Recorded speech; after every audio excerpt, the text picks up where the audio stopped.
모든 지표가 다시금 시장이 출발할 수 있다는 신호를 보내고 있습니다. 이 가운데 투자자로서 지켜봐야 할 그 핵심은 이것입니다.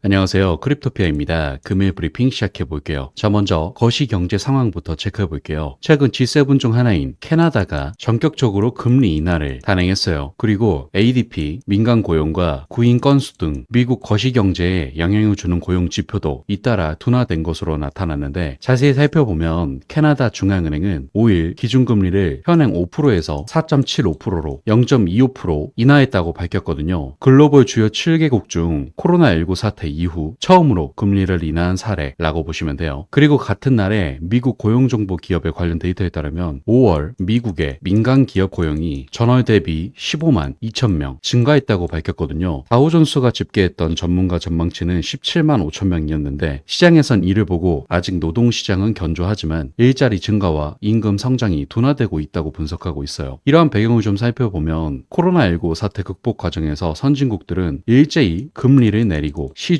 유동성을 높이는 정책을 펼쳤었죠. 그 결과 코로나로 인한 경제 위기는 넘겼지만 물가가 급등했고 경기 위축 리스크가 불거졌어요. 그리고 캐나다의 금리 인하는 이런 상황에 대한 대응책인데, 다른 선진국들 대비 강한 고용을 보였던 미국도 지난 5월부터 일자리 증가세가 확연히 꺾이는 모습이고, 또한 지난 4일 발표했던 미국의 5월 구인 건수는 806만 건으로 전월 기록인 836만 건 대비 줄었으며 시장 예산치인 835만 건에 비해서도 크게 하회했어요. 더불어 중요한 것은 미국 고용 지표가 둔화하면서 미 채금리도 하락 중이거든요. 5월 말 4.60% 넘게 치솟았던 미국채 10년물 금리는 일주일 만인 6일 4.28%까지 떨어졌는데, 미국 거시경제 지표가 악화하면서 금리 인하 기대감이 다시 강해진 탓으로 추정되고 있죠. 이에 따라 금리 인하의 영향을 크게 받는 비트코인 가격 역시 일주일 새 계속 상승세를 지속하고 있는 상황인데, ADP 민간 고용 발표 이후인 지금은 7만 700달러 선을 오르내리고 있는 상황이라서 역설적으로 미국 고용이 안 좋아질수록 비트코인 가격은 상승 기대감을 받는 셈이라고 보시면 되죠. 그래서 결과적으로는 고용 증가율과 신규 일자리 구인은 확연히 줄어들고 있다는 점은 데이터상으로 어느 정도 명확해진 상태인데, 물론 금리 인하와는 직접적인 인과관계는 떨어지기 때문에 지금처럼 물가가 높은 상황에서 미 연방준비제도가 금리 인하를 하기 위해서는 현재 고용 상태가 악화되고 있다는 데이터가 필요하거든요. 따라서 8일 밤 9시 30분에 발표되는 미국 신규 실업수당 청구 건수와 9일 밤 9시 30분에 발표되는 미국 비농업 고용지수와 5월 실업률이 시장에 또 한 번 큰 영향을 줄 것으로 보이기에 관련 수치 공개를 유의 깊게 관찰하셔야 한다는 말씀 강조드리고요. 다음으로 현재 투자자들은 시장을 하락과 상승 중 어떤 것으로 보고 있느냐를 분석해보면 주로 상승 쪽으로 보고 있다고 분석하고 있거든요. 그 기반이 되는 게 옵션 상품을 거래하는 투자자들이 6월 말까지 비트코인 가격이 전고점을 돌파한다는데 상당한 포지션을 걸고 있는 것으로 나타났기 때문인데, 6일 비트코인 옵션 관련 시장 데이터를 종합해보면 비트코인 옵션 투자자들의 6월 만기 콜 옵션 포지션이 7만 4천 달러에서 8만 달러 사이에 집중적으로 몰려있는 상태예요. 여기서 옵션이란 구매자와 판매자가 서로 합의한 날짜에 해당 자산이 특정한 가격에 도달하면 그것을 사고 팔기로 약정하는 파생 상품 계약을 말하는데, 특정 가격에 자산이 도달했을 때 해당 자산을 살 수 있는 권리를 부여하는 계약을 콜옵션, 팔 수 있는 권리를 부여하는 계약을 풋옵션이라고 보시면 되죠. 그리고 옵션의 재미있는 점은 기초 자산 가격이 행사가에 도달하지 못하면 아예 아무런 권리도 주장할 수 없게 된다는 것인데, 그래서 상승장에서는 투자자들의 콜옵션 행사가가 어느 지점에 몰려있는지가 투자에 참고할 수 있는 하나의 심리 지표로 작용하죠. 중요한 것은 관련 지표를 봤을 때 콜옵션이 강세 흐름을 보이고 있고, 특히 6월 말 비트코인 콜 스프레드 거래가 집중적으로 이뤄졌는데, 현재 7만 4천 달러에서 8만 달러 사이에 행사가가 잡혀있는 6월 만기 콜 옵션 규모는 약 8천만 달러에 달하는 상태거든요. 더불어 콜 스프레드란 안전한 행사가를 정해 콜 옵션을 매수하고 충분히 높은 행사가로는 콜 옵션을 매도하는 파생상품 투자 전략으로, 옵션 투자자들은 일단 6월 말까지는 비트코인 가격이 전고점을 뚫겠지만 그를 큰 범위로 뛰어넘는 폭발적인 상승이 나오지는 않을 것으로 보고 있다는 얘기예요. 따라서 단기간 폭발적인 상승 상승은 나오지 않을 수 있겠으나 꾸준한 우상향은 기대되고 있다는 거 긍정적으로 참고하시기 바라고요. 다음으로 비트코인 ETF 관련한 지표 살펴볼게요. 최근 거대 자산운용사 프랭클린 템플턴의 CEO가 비트코인 ETF 도입의 현재 단계는 시작에 불과하다. 기관들이 비트코인 ETF에 익숙해지면서 또 다른 물결이 다가오고 있다. 이런 말을 하거든요. 그에 대한 배경을 살펴보면 일단 프랭클린 템플턴의 현물 비트코인 ETF인 EGBC의 성공을 생각해 볼 수 있겠죠. 이 펀드는 5개월 만에 4억 2천만 달러의 운용 자산을 모았고 더불어 현재 모든 비트코인 ETF의 총 운용 자산이 약 580억 달러로 증가했죠. 이러한 성장은 특히 대형 기관들 사이에서 비트코인 ETF에 대한 관심이 증가하고 있음을 보여주고 있는데 현재 또 다른 데이터로서 미국의 현물 비트코인 ETF가 출범 이후 누적 총 순유입액이 153억 4천만 달러를 기록했고 또한 디지털 자산 투자 상품에 약 1억 8,500만 달러가 유입되면서 4주 연속 자금이 유입된 것으로 보이고 있거든요. 즉 시장은 비트코인 ETF에 매우 긍정적인 유입세와 관심을 계속해서 보여주고 있는 상태이고 더불어 반쪽짜리 승인이긴 하지만 이더리움 현물 ETF가 차후 제대로 승인된다면 다른